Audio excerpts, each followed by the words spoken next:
Listo, César. Buenas noches, bienvenidos a una sesión más de Clínica de la Fe.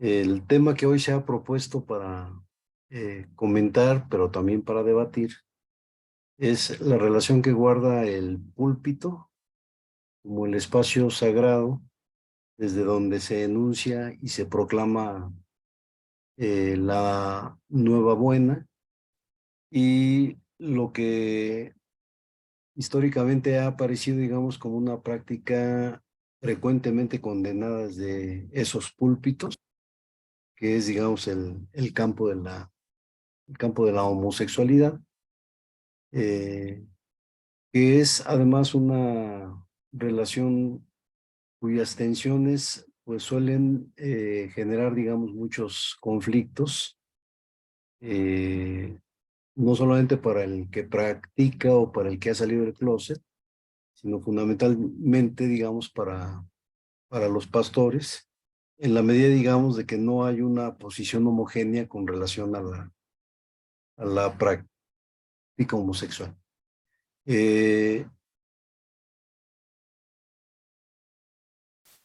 Cabe, digamos, recordar uno de los problemas que ya veníamos apuntando en algunas sesiones atrás, que es, digamos, el lugar prominente que tiene en algunas iglesias evangélicas esta idea, digamos, del absoluto, ¿no? El absoluto como un criterio interpretativo de una teología inflexible que suele, digamos, ser generadora de mucha intolerancia, pero también suele ser generadora de mucha ignorancia y de mucha incapacidad de discernimiento en la medida, digamos, de que se aceptan absolutos sin mediar una reflexión y sin mediar, digamos, una discusión con ese territorio práctico cotidiano, que es frecuentemente condenado desde el púlpito. No me parece que deba quedar al margen en una reflexión y en una discusión con esas características el asunto tan repetido en los púlpitos, que es, digamos, ese tema tan, pues a veces tan oscurecido y a veces tan inaprensible, que es la práctica del amor, ¿no? O sea, es muy común y muy frecuente que escuchemos llamados al amor, llamados al amor comunitario, llamados al amor al prójimo, pero en el contexto de una ausencia terrible de orientación que nos permita, digamos, ubicar cómo expresar y cómo materializar, digamos, estos gestos amorosos eh, con el personaje a veces también tan inaprensible que es, digamos, la figura del prójimo. Eh, y ahí creo que se encuentra, digamos, pues un territorio muy fértil, no solo para la reflexión, sino también un territorio fértil para pensarnos como comunidades de fe. Eh, esta posición tan ambigua que suelen tener los pastores con respecto a la práctica de la homosexualidad, pues suele, digamos, resolverse en algunos casos pues con declaraciones muy contundentes, como aquella que reza que la práctica es pecado, ¿no? Y que en consecuencia quien hace o quien desarrolla la práctica, pues es en el fondo un irredento, y ese tipo de declaraciones pues suelen ser el caldo de cultivo para escenas de bastante intolerancia, pero también para cultivar, digamos, al interior de las comunidades de fe, pues un odio a veces bastante irracional con relación a prácticas que, para el caso, digamos, de los defensores de la heterosexualidad, pues resultan literalmente incomprensibles, ¿no? O sea, y condena ausencia de comprensión, ausencia de discernimiento y una posición que finalmente lo que emana es una violencia sistémica, institucional permanente, centralizada en el espacio geográfico del púlpito. Me parece que con esas reflexiones pues pudiéramos comenzar pues un intercambio de ideas y a ver a dónde nos lleva esta noche el tema propuesto, ¿no? Muchas gracias, César. Pues me permito por ahí hacer un comienzo prácticamente desde mi experiencia y pues a mí me agarraron definitivamente muy jovencito el mundo eclesial, el mundo del cristianismo y debo confesar que muchos años fui homofóbico sin saberlo, ¿no? Sin saber qué implicaba el término, pero pues más que nada era la propia inducción en ese sistema de creencias o de pensamientos. Y quiero recordar lo que se penalizaba, vamos, así casos muy concretos en el seminario. Era penalizado, vamos, ni siquiera aquel que se atreviera a manifestar una preferencia sexual diferente. Bastaba con que tuviera comportamientos llamados amanerados para que pues se le juzgara, se le sentara, se le dieran charlas y pues evidentemente desde un punto de vista inclusive estadístico,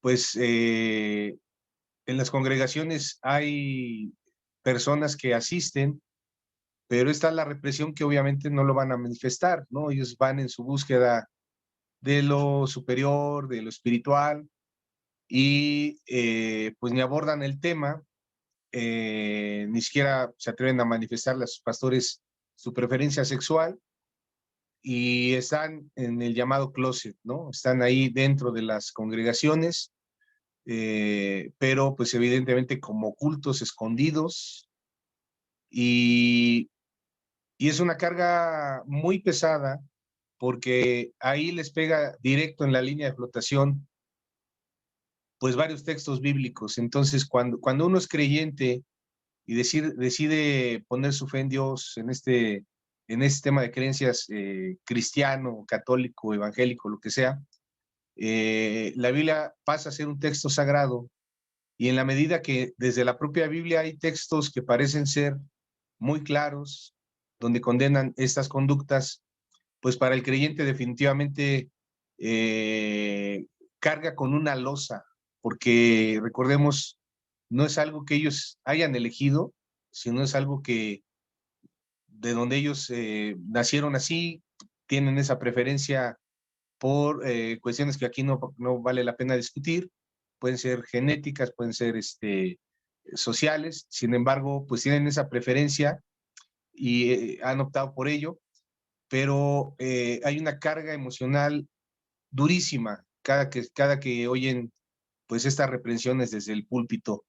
Quisiera cerrar esta primera participación trayendo a cuenta el caso de dos feligreses que estuvieron conmigo en mi tiempo de pastorado, madre e hijo, y ambos por separado pues se acercaron a manifestarme su situación. La del hijo pues a sus 40 y tantos años, casi 50, pues me habla de que su preferencia sexual es esa, ¿no? Él es homosexual. Y pues en ese tiempo yo tenía un poco la mente un poco más abierta y yo le comenté que no había ningún problema desde mi punto de vista. Pero la situación más fuerte fue con su mamá, porque ella sí me decía, hable con mi hijo, pastor, eh, es que mi hijo está condenado. Y en ese momento, yo recuerdo que la palabra que le dije a esta hermana fue que no se preocupara de ese asunto, que se lo dejara a Dios. Finalmente, a ella solamente le correspondía ser la mamá. A ella no le correspondía ser la juez de su hijo, ni cambiar a su hijo, ni imponerle cosas a su hijo. Le tocaba asumir la tarea de mamá, le tocaba amar a su hijo. Y la verdad que sí fue un tema, era un tema muy difícil para ambos, para el hijo y para la mamá. Yo quisiera también dejar la pregunta abierta, porque no dejemos de recordar que en muchas de las iglesias evangélicas de hoy en día se han atrevido a lanzar eh, cursos, campañas, retiros de una llamada terapia de conversión, donde le aseguran a las personas que mediante las actividades que van a realizar ahí, el homosexual dejará de ser homosexual. Algo que va pues contra la ciencia. Me gustaría que lo comentaran nuestros profesores. Y quisiera cederle la palabra entonces a Yadira, que aparte de tener una preparación como teóloga, también ejerce la docencia y pues sin duda por ahí como bióloga también nos va a poder ampliar el tema. Por favor, Yadira, toma la palabra.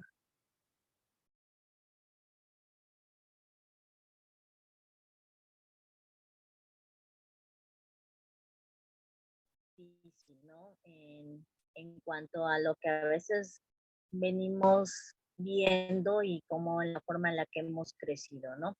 Hay una serie de circunstancias que si bien este tipo de actividades homosexuales ha estado a lo largo de la historia, en la parte biológica, pues sí, hay una preferencia. Y bueno, pues voy a hablar desde el aspecto evolutivo, ¿no? La atracción sexual es sumamente importante para los fines biológicos, pero a veces lo hemos suprimido mucho esta cuestión de la atracción y de la, inclusive se considera perversiones por el hecho de, pues, de esta moral, ¿no? Que se nos ha impuesto a lo largo también de la historia. Entonces, sí hay una cuestión obviamente biológica en ese sentido, y tanto hombres como mujeres la tenemos, ¿no? Y tiene que ver con una situación también de los niveles hormonales de los que producimos, ¿no? Tenemos una preferencia, ya sea por el sexo opuesto o por el sexo, de nuestro mismo sexo, por cuestiones hormonales y va cambiando en las diferentes etapas de nuestra vida. Eso es algo biológico muy natural, ¿no? Porque es parte de nuestra fisiología. Sin embargo, bueno, pues también está la parte de la construcción social, ¿no? Y estas prácticas, pues también las preferencias van cambiando, ¿no? También es lo mismo cuestión biológica, ¿no? Nuestros niveles hormonales se van transformando y pues, hoy en día que tenemos eh, en realidad una serie de factores exógenos que alteran nuestras hormonas, me estoy refiriendo a la parte de la alimentación que a veces ha sido muy drástica, pues también esto genera una alteración a nivel hormonal, ¿no? Entonces, son muchas cuestiones las que tienen que ver. Yo voy a hablar de la parte biológica. Pues sí, hay algunas cuestiones que tienen que ver con una alteración en cuanto a los genes, y que se consideran pues inclusive normales, ¿no? Llamémosle dentro de la parte de cualquier sistema biológico, porque sucede no solamente en nuestra especie, sino también en otras especies, ¿no? Obviamente pues no hay una cúpula como tal, se conoce como selección sexual, ¿no? Que es la parte de la atracción, es algo natural, ¿no? Entonces, este, ya en el aspecto religioso, insisto, hemos sido muy moralistas, ¿no? Y aun cuando ha estado presente esta cuestión a lo largo de la historia, pues lamentablemente no tiene que ver con la parte de la ignorancia, ¿no? Y la ignorancia que nos atañe a todos, ¿no? A todos los rubros, ¿no? Por muy científicos a veces que seamos, eh, como que esa parte como que no la queremos estudiar, ¿no? Y bueno, hablando de la parte de cómo nos educan, ¿no? Y de lo que no sabemos, pues es peor, ¿no? Lamentablemente, en mi experiencia, pues yo eh, en alguna ocasión alguien, una persona de profesión psicóloga, se presentó a dar un tema precisamente en el púlpito y y bueno, pues sacó el clásico pasaje de condenar a todos, ¿no? En cuanto a todos los pecados, y decía que, bueno, que el mayor era la homofobia, ¿no? La parte de la homosexualidad, cuando el pasaje, pues obviamente lo transgiversó todo, y las gentes sí, pues salieron con casi con la espada desenvainada, que el primero que se encontrara, ¿no? Había que llevarlo a la hoguera, ¿no? En esos momentos. Entonces, esta cuestión eh, más bien ha sido muy complicada sobre manejarla, ¿no? Dentro de nuestras iglesias. Y esta cuestión de ser, insisto, moralistas, ¿no? Porque tiene que ver netamente con esa moralidad más que con esa religiosidad, ¿no? Y a lo mejor porque en algún momento por ahí, inclusive Oscar Nateras me hacía ver, ¿no? A veces termina siendo lo que estamos juzgando, tiene que ver con hasta inclusive que puede ser con nuestros deseos ocultos, ¿no? ¿Por qué tanta la condenación de alguna una circunstancia, ¿no? Y me queda claro que las personas que vivimos con alguien que tiene esta homosexualidad, que tiene esta preferencia sexual, pues en realidad, pues ha sido difícil, ¿no? Aceptar al otro. ¿Por qué? Pues por lo que se nos ha ido enseñando, ¿no? Entonces, pues inclusive, ¿no? Demasiada violencia en todos los sentidos, ¿no? No solamente la parte, dentro de un círculo de que nunca se puede decir lo que tú piensas, lo que tú sientes, lo que tú prefieres, porque pues el otro lado te va a juzgar y hasta te puede a generar un tipo de agresión, ¿no? Que se manejó en hace algunos años, ¿no? Creo que hoy en día es mucho más abierto y esto tiene que ver precisamente con las prácticas que se realizan a nivel social en todos lados, ¿no? Entonces, yo creo que si nosotros mostráramos un aspecto en donde existe estas cuestiones biológicas de forma natural. Yo siempre he dicho que si nosotros construyéramos las sociedades a partir de lo biológico, otro gallo nos cantaría, ¿no? Porque construir las sociedades a partir de un pensamiento, el pensamiento es muy personal y lo que nos une pues es el común. Pero si construyéramos a partir de lo biológico, las cosas serían diferentes, porque podríamos entender nuestra naturaleza, ¿no? Eh, Somos la única especie que goza en la parte sexual, ¿no? Independientemente de los delfines, pero somos la única especie, ¿no? Y entonces, mientras que las otras tienen que ver todo, netamente con una finalidad reproductiva, pero también, si lo vemos en el aspecto biológico, nuestra especie no se reproduce, entonces termina siendo una carga para el ecosistema. Entonces, aquí son muchas cuestiones las que se van jugando, ¿no?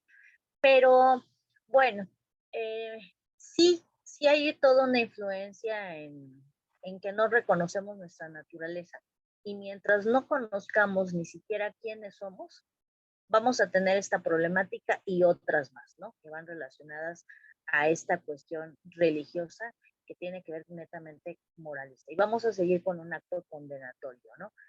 Pero creo que nos es mucho más fácil condenar que asumir una responsabilidad entre conocernos, ¿no? Porque pues la cuestión sexual siempre ha estado, eh, podría decirse que siempre se ha visto mal, ¿no? Siempre se ha visto mal y aun cuando seamos en una posición evangélica se sigue viendo mal, ¿no? O sea, no, esto no se debe de hacer, esto es pecado, ¿no? Esto siempre lo tachamos, sobre todo las cuestiones sexuales siempre se han tachado dentro de la iglesia como el acto más atroz, ¿no? O sea, podemos decir 20,000 mentiras, podemos engañar a otros, podemos estafar a otros y eso no se ve más. ¿No? Eso está permitido, ¿no? Pero la cuestión sexual, esa sí es la parte condenatoria. Y entonces, la pregunta sería, ¿por qué estamos siempre condenando esta parte, ¿no? ¿A qué nos lleva a hacer un acto condenatorio de esa índole? ¿Y por qué sacamos todo de contexto? O sea, realmente no asumimos responsabilidades, ¿no? Y a lo mejor porque nos da miedo a veces inclusive descubrirnos quién es nuestra naturaleza, ¿no? Y simplemente la parte inclusive de la masturbación la seguimos condenando, ¿no? Cuando es un fenómeno natural que nos permite precisamente hasta conocer nuestro cuerpo, conocer qué es lo que sucede, conocer una serie de sensaciones, incluso una serie de satisfacciones que pueden tenerse a nivel personal, pero las seguimos condenando, ¿no? Entonces, me parece que esta cuestión de la homofobia termina siendo, o sea, el exilio total, ¿no? Sin comprender cuál es la causa principal de lo que ha llevado a tener estas tendencias, ¿no? Insisto, existe un aspecto natural, bueno, sería muy amplio para comentarlo, pero ¿qué es lo que nos da miedo a afrontar en realidad, ¿no? Y pues nos es mucho más fácil culpar que afrontar y asumir responsabilidades en todo ese sentido, ¿no?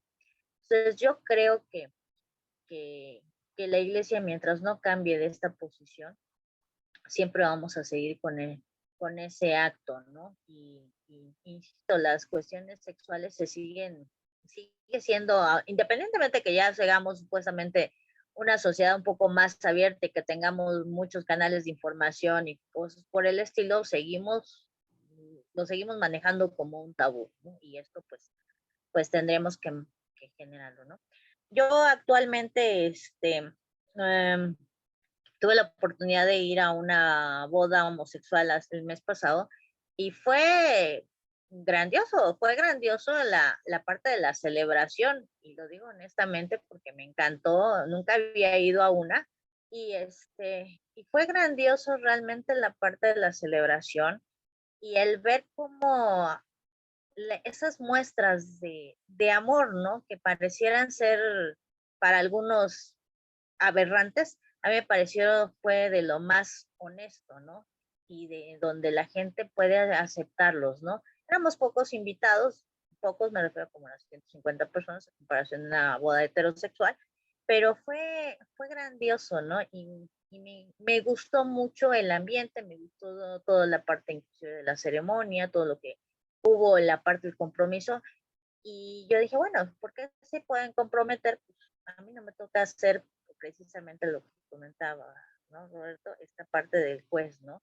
Sino más bien pues inclusive estar a veces eh, ahí, ¿no? O sea, uno aprende de las personas en ese sentido, ¿no? Entonces, yo creo que yo con las personas que tienen esta preferencia sexual les he aprendido mucho y, y veo otra forma de vida, ¿no? Distinta a la nuestra, pero no la considero tan aberrante como se pudiera generar, ¿no? Ese es mi comentario. Muchísimas gracias, Yadira. Muy interesante tu participación. Y quisiera darle la palabra al profesor Alejandro Arambula. A ver, te escuchamos, platícanos, terapia de conversión, ¿existe eso? ¿Qué lugar puede tener el congregante homosexual hoy dentro de una congregación desde tu perspectiva, Carlos, por favor? Gracias. No, pues de que existe, la práctica está ahí y en algunos lugares del mundo es una práctica que está siendo condenada y el asunto es muy discutible, puesto que en términos psicológicos lo que plantean algunas corrientes es que la sexualidad es simplemente inaprensible, no es un tema cerrado del cual se puedan hablar cosas en términos positivos sobre la misma, sino que la sexualidad se desborda, no está fija de antemano, como por ejemplo si la está la de, la de los animales. Yo creo que el lugar del congregante, como lo planteas hoy en las iglesias, pues tiene que ser, del congregante homosexual, tiene que ser revalorado desde lo que dicen eh, los propios textos y cómo alumbran en estos textos las ciencias sociales y las propias ciencias bíblicas. Los exégetas de nuestros tiempos, pues me parece que se encuentran en unas condiciones sumamente envidiables a las que se encontraban algunos años otros exégetas, puesto que contamos como con las herramientas para tratar de ver cómo, en su sentido crítico histórico, ¿no? Cómo no podemos hacer hablar al texto y decir lo que no dice, ¿no? Y que si queremos que diga a fuerza lo que se plantean nuestras más profundas convicciones, pues entonces va a ser un mero pretexto pues para someter, un mero pretexto para no afirmar una forma de vida, y de eso hemos hablado aquí en otras sesiones, pues abundantemente, ¿no? Y quiero detenerme nada más un momento en esto. En las clases, casi siempre cuando inicio el semestre, cuando me enfrento al grupo con el que voy a compartir un año, una de las primeras cosas que les pregunto es ¿desde cuándo existe la homosexualidad? Y pues me dicen que desde siempre, ¿no? Las primeras respuestas me dicen que desde siempre, y que todas las culturas humanas han tenido este tipo de prácticas. Entonces, la acotación que les hago es que no podemos dejar de lado, no podemos perder de vista que la homosexualidad es, como la conocemos, es un invento de finales del siglo XIX. Eh, bueno, y a continuación explico un poquito por qué a finales del siglo XIX. Hay incluso quien lo tiene como documentado. La primera vez que se utiliza el término homosexual son algunos teóricos alemanes y posteriormente teóricos ingleses que a finales del siglo XIX usan este término eh, para, para hablar de lo que la mayoría de nosotros hoy entiende como homosexual. Sin embargo, pues no había homosexualidad antes del siglo XIX. Lo que nos dicen los textos o de lo que nos hablan son, por ejemplo, de inversiones en la sexualidad, de prácticas bestiales, de prácticas, incluso por ahí se cuela también, por supuesto, la teología, ¿no? De prácticas sodomitas, haciendo referencia, por supuesto, al pasaje de la destrucción de Sodoma y Gomorra, en el cual pues ya el exégesis se ha encargado de demostrar cómo el asunto no pasa por un uso de la sexualidad, sino más bien por una falta de hospitalidad de los habitantes de esas ciudades que, por supuesto, alegóricamente fueron destruidas. Eh, es entonces un término eh, moderno, ¿no? Que no se conocía anteriormente, y es el hecho de que, por ejemplo, esté ligada, por ejemplo, en términos de Foucault, la homosexualidad a un pasado, a una historia, a una infancia, a caracteres de vida, a una elección de objeto y de objeto de la sexualidad, y que además define prácticamente el curso de la vida, y que nada del sujeto escapa a esa sexualidad, que ésta está presente, por ejemplo, en todo su ser, pues es un invento relativamente nuevo. No tenemos ni 200 años con este invento. Eso no quiere decir que efectivamente no existieran prácticas sexuales entre hombres del mismo sexo o entre mujeres del mismo sexo, solo que no eran vinculadas a una teoría de la personalidad, no estaban vinculadas a una explicación, por ejemplo, del comportamiento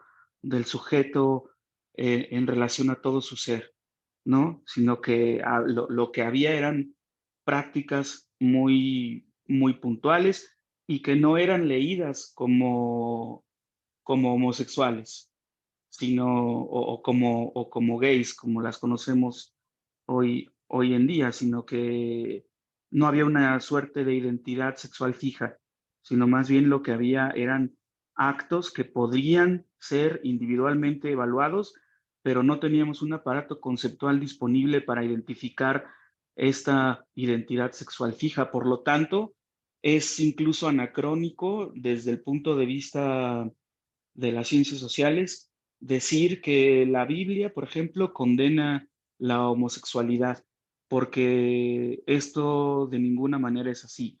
Y pues los exégetas también se han encargado de dar luz, por ejemplo, sobre todo con cuestiones puntuales. Ya mencioné Sodoma y Gomorra, aparece también por ahí los prostitutos, la condena que se hace contra los prostitutos sagrados y por supuesto, pues algo a lo que siempre recurren muchos son las prohibiciones del Levítico, no te acostarás con varón como con mujer, por ejemplo, si alguien se acuesta con varón como se hace con mujer, ambos habrán cometido, ya no me acuerdo si creo que abominación, esa es la palabra, ¿no? Y lo que les espera es una suerte de muerte sin remedio, una suerte de condena. Y bueno, si leemos estas prohibiciones sacadas de contexto, pues parece que el texto es muy claro. Sin embargo, pues incluso no estoy diciendo absolutamente nada nuevo. El Levítico, en tanto que es un texto cultural y formador de moralidades, de lo que posteriormente va a formar la identidad de aquellos que se asumen como el pueblo elegido por Dios, pues tiene que diferenciarse de todos los pueblos, que son muchos, que los rodean, y tiene que también distanciarse del propio pasado del que vienen, como por ejemplo los cultos cananeos, en donde, cananitas, perdón, cananeos es otra palabra, de los cultos cananitas, en donde la prohibición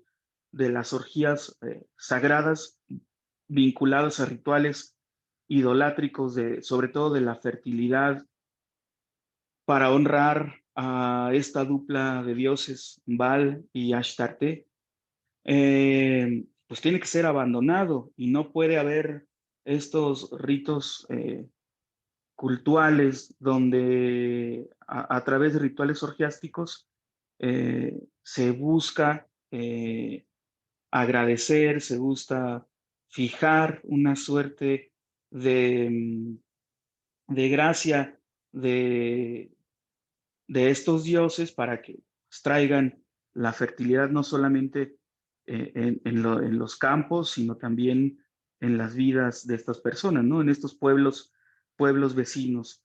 Y por supuesto, que entonces leyendo en su contexto los textos, parece ser que es absolutamente claro que no hay una condena a lo que hoy conocemos justamente como, como homosexualidad, en tanto que además es un término justamente moderno. Por ahí Foucault en la historia de la sexualidad también menciona que en alguna parte, si no mal recuerdo, ¿no? Que si no mal recuerdo es en el tomo 1 de Historia de la Sexualidad, ¿no? Que la anteriormente llamada sodomía de, de las personas que tenían estas prácticas se vinculaban a derechos civiles y canónicos. Eran una suerte puntuales de actos prohibidos, como dije hace rato, en los que quienes hacían o cometían estos actos, pues no eran personas condenables, sino personas sancionables en todo caso, desde el punto de vista meramente jurídico. Ni siquiera, por ejemplo, desde el punto de vista moral, ¿no? Entonces, se habla de inversión, de perversión, hay una serie de categorías con las que se han categorizado estos actos. Y si de alguna manera han sido condenados históricamente, me parece a mí que es pues por una falta, entre otras cosas, ¿no? De una lectura más matizada. Hemos dicho aquí que cómo las lecturas de los textos generan generan moralidades, generan formas de vida que no son inocentes, y que muchas veces pueden ser incluso, si no se tiene el cuidado, pues altericidas, ¿no? O sea, es decir, matan a lo otro, a lo distinto, a lo que no se acopla a una moral determinada, supuestamente además amparada en el uso que se le da eh, al texto, ¿no? Entonces, eh, pues me parece a mí que si hay un lugar para los congregantes, como lo planteaste, pues tiene que ser irremediablemente desde la aceptación de a quién tenemos enfrente, ¿no? Más allá del propio juicio moral. Y me parece que, bueno, pues la batalla no es sencilla, porque cada vez son más los grupos conservadores que tienen un rechazo hacia estas personas, pero pues la batalla se tiene que dar desde otros lados y otros lugares. Hasta aquí terminaría mi participación. Pues Carlos, muchas gracias, muy liberador esto que nos has compartido. Por ahí también hacen una exégesis sobre la historia del siervo del centurión, yéndose al término griego, dicen que no era un siervo, un esclavo como tal, sino que más bien era un compañero, y ello pues no fue condenado por Jesús en ningún momento. Pues muchas gracias por tu colaboración, tu participación del día de hoy. Y Oscar, quisiera darte la palabra eh, como, como pastor, como alguien que militaste dentro de las filas desde los liderazgos. ¿Tú qué opinas? ¿Llegará el día en que la iglesia acepte a un ministro, a un pastor abiertamente manifestado como homosexual?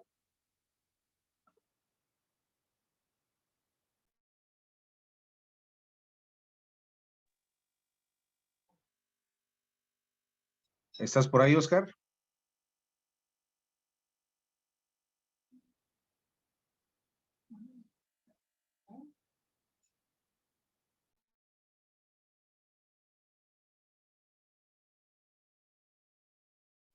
Me parece que no anda por ahí, Oscar. Entonces, vamos contigo, César. Quisiera invitarte pues a una segunda participación. ¿Cuál es el camino entonces, César? Tendríamos que hablar de iglesias orientadas o manifiestamente abiertas como iglesias LGTB. ¿Sería esa la solución? O sea, hacer algo incluyente que excluya a lo heterosexual. ¿Cuál sería el camino? Bueno, primero un dato, 2009 en la Universidad Autónoma de la Ciudad de México realizamos un evento con el título justamente de Psicologías Pastorales en América Latina. Y tuvimos la fortuna de contar con al menos 3 mesas en las que se presentaron pastores homosexuales que tenían congregaciones homosexuales y que pues su participación permitió, digamos, no solamente abrir el debate, sino también pensar el problema no desde la perspectiva del púlpito tradicional, tampoco desde la perspectiva del feligrés heterosexual, sino pensar el problema desde una feligresía que abiertamente se declaraba homosexual, y pensarlo también junto con los pastores que abiertamente se declaraban homosexuales y pastores, digamos, ocupados en atender las necesidades, digamos, de estos grupos que se reconocían como tales y que pues no tuvieron empacho, digamos, en llegar a compartir, digamos, sus testimoniales, ¿no? Si algo curioso ocurrió, digamos, en el auditorio donde se realizó el evento fue el abandono pues de no pocos pastores que acudieron, digamos, ahí como a la convocatoria que habíamos hecho, y que salieron enfurecidos del auditorio justamente como señalando que, pues que la sola insinuación de estas mesas, pues era un atentado, digamos, a la fe que ellos profesaban y defendían. Me parece que el tono condenatorio continúa hasta la fecha. No, no conozco, digamos, otra iniciativa, otra experiencia donde se haya intentado un acercamiento entre estas feligresías y las feligresías heterosexuales. Y también es de llamar la atención, no me acuerdo el año, pero el año en el que en la Ciudad de México se legisló en materia de sociedades de convivencia, pues algunas iglesias intentaron, digamos, hacer consultas nacionales para tratar de elaborar ciertos posicionamientos pues sí, a la presencia y a la participación de creyentes homosexuales en sus iglesias. Y pues algunas de esas consultas resultaron pues literalmente un fiasco porque no lograron ponerse de acuerdo. En las que yo participé, de hecho, el tono participativo de los pastores, pues era introducir sus intervenciones comenzando con chistes homofóbicos. Y los auditorios de pastores que participaron en esos encuentros, pues solían responder con carcajadas y risas, ¿no? Como si el hecho, digamos, de la presencia homosexual en las iglesias evangélicas fuese, pues no solamente un problema, sino algo motivo de risa, ¿no? Y a mí me parece, digamos, que ese tono de risa, pues hace síntoma de, pues de una presencia y una inercia muy fuerte, conservadora, que justamente a lo que permanentemente se han negado es abrir, digamos, sus espacios clericales a un diálogo y a una discusión con quienes no comparten la visión que ellos tienen. Y esta dificultad en principio a mí me da la impresión que tiene que ver pues con la misma condición psicosexual de los pastores, en términos pues de que pues, literalmente no saben qué hacer frente a un feligrés homosexual. Y ahí en ese horizonte me parece, digamos, que ni la literatura evangélica ni la práctica pastoral pues han ayudado mucho, digamos, como a matizar, digamos, el sentido mismo de las prácticas de fe desarrolladas por estos grupos, y tampoco, digamos, ha sido posible ponderar, digamos, las implicaciones que tiene la práctica cotidiana de las iglesias en términos de que literalmente combaten a la expresión homosexual a bibliazos. Y los efectos suelen ser devastadores, pues, en términos emocionales para alguien que es homosexual. Y se sabe que en no pocos casos incluso el homosexual termina suicidándose porque pues el espacio religioso y el espacio social que ofrece la iglesia pues es de una permanente condena, una sistemática condena hacia la práctica que la pastoral en general considera no solamente como una práctica desviante, sino como una práctica pecaminosa, ¿no? Me parece que el comentario de Carlos ilustra perfectamente, digamos, pues el equívoco, digamos, exegético en el que se incurre, y pues ahí hay como una tarea que pues no poca gente le entra, o sea, no, si el problema homosexual es un problema que insiste mucho en las iglesias evangélicas, no resultan menores los problemas derivados de lo que Yadira estuvo describiendo. O sea, el tema de la sexualidad es un tema vedado, es un tema que generalmente no se discute. Yo siempre he pensado que en las iglesias, cuando en las iglesias hay pastores que, por ejemplo, predican y defienden esta idea de la virginidad, pues siempre me ha dado la impresión que los únicos que creen en la defensa de la virginidad en esas iglesias, pues son los pastores que hacen esa defensa, que la feligresía va por otro canal, que la feligresía tiene otra comprensión, y la feligresía tiene otro tipo de criterios con los cuales juzgar, digamos, las relaciones sexuales que no están, entre comillas, bendecidas por el rito religioso o por el rito laico, ¿no?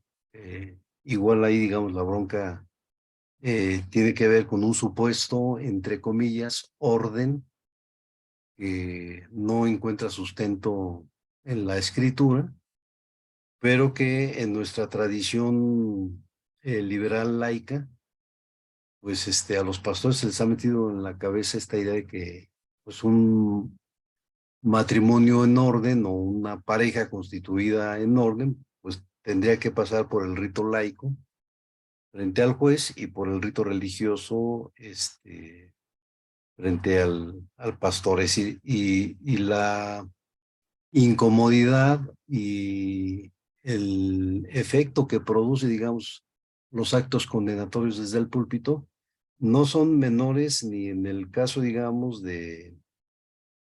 pues de los jóvenes que se comen la torta antes del recreo, o de las parejas que se han divorciado, o el caso, digamos, del, pues del caso recurrente y cada vez más frecuente y más público de lo que solemos llamar como el engaño, ¿no? Es decir, esos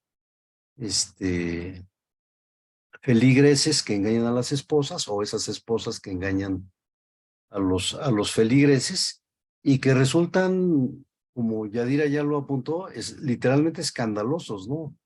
Y que hay otro tipo de prácticas que para sorpresa de muchos ni son condenadas ni son perseguidas, ¿no? Creo que el caso más fresco que yo tengo es el caso de lo que algunos pastores llegaron a denominar como las ofrendas malavidas, y que hacían básicamente referencia a las ofrendas que hacían grupos delincuenciales a ciertas iglesias, y que algunos pastores construyeron una defensa furibunda diciendo que no le tocaba a los pastores juzgar el origen de las ofrendas, sino que pues cada donante o cada persona que hacía la ofrenda tenía que dar cuentas a Dios y no al pastor ni a la iglesia, ¿no? Cosa que a mí me parece por demás absurda, pues. Y que comparativamente, digamos, con estas persecuciones que se organizan en contra de la comunidad homosexual o en contra de la comunidad sexualmente activa, no, no vinculada institucionalmente, o de las prácticas sexuales fuera del matrimonio, o sea, la virulencia con la que son perseguidas estas prácticas, pues habla en buena medida de la ignorancia que se ha cultivado a lo largo de las décadas al interior de las iglesias evangélicas.